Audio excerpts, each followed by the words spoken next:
maksudnya mungkin Cik Edi akan sembuh daripada penyakit itu keseluruhannya nanti. Baik. Jadi yang penting sekali ialah Cik Edi kena istiqamah minum air itu setiap hari.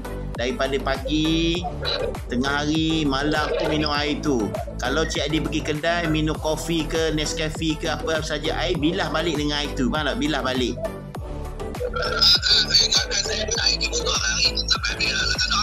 Betul, dia kena bilah macam tu lah.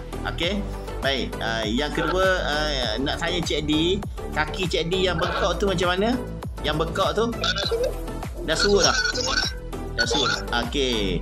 Lepas Cik Edi minum air masa demam ni macam mana? Rasa macam mana lepas pada minum air, lepas tak di demam kan? Minum air rasa macam mana? Sakit-sakit kan. Pagi semalam baru dah panas dah demam. Macam mana demam? Pagi saya tu, baik je kan. Tadi saya makan benda. Dia main sakit kepala, main nak demam. Memang lagi. Saya kata saya tak ada air pun, saya air dah tak minum. Gula pun tak minum. Dengan air masak agak banyak kan. Ya. Lepas tu naik cikgu lah. Ni saya tak efek dah. Dia main sakit kepala tu. Saya tak efek makan benda tu. Betul. Saya nak buat. Saya tak layan. Dia main mu cikgu tipu dia tidur. Dia bukan benda orang tidur di Tian Kuantan. Ya. Dia mau jaga orang. Tapi badan senang. Dia ringan ayu. Ya, betul. Badan kita akan jadi ringan sebab badan kita sudah refresh balik dengan bahan alkali. Badan Cik Edi sebelum ni adalah badan berasid. Saya boleh tengok tubuh Cik Edi dan juga boleh rasakan sebelum ni memang badan Cik Edi berasid. Bila air Niatlah ni masuk dalam badan Cik Edi, memang dia sudah neutralkan badan Cik Edi menjadi alkali dah. Maksudnya dia sedang memproses badan kita balik, kemudian dia buang dia punya toksin melalui perkumuhan lah. Maksud kita buang air besar, air kecil semua tu, kita kencing semua tu, dia dah keluar balik semua tu. Jadi ini merupakan satu petanda yang baik lah ke arah penyembuhan. Okey? Ya, kencing. Saya tak kencing, saya tidur malam. Saya boleh kira semalam saya pergi kencing 2 jam sekali tu. Ya, betul. 2 jam sekali.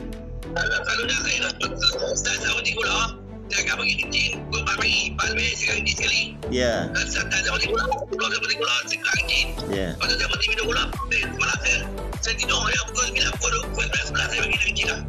Pagi saya 2 jam sekali saya pergi sampai pagi. Baik. Tu saya tahu dia perut. Tapi sakit kepala kan. Macam nak demam saya tak tahan. Ya, pemulihan tu makan beberapa hari saja. InsyaAllah lepas pada ni dia akan beransur hilang dan hilang lah. Yang saya tahu dia detail pada tempat kau semua dah rasa. Betul.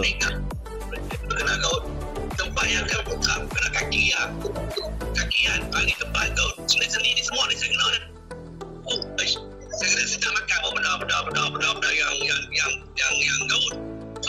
Tapi kalau kaki buka tu kena kau sekali jalan lah. Ini dia jalan saya memang je. Ya. Sebab dia buka saya mesti. Tapi gimana? Senang. Isi komok saya senang main lagi gini lah. Baik. Komok apa saya beli kan? Hari ini saya dah sampai hari juga. Saya beli kat mana tadi tu? Okey, baik. Mana dia tu? Habis mana tu daripada dia? Ya, betul.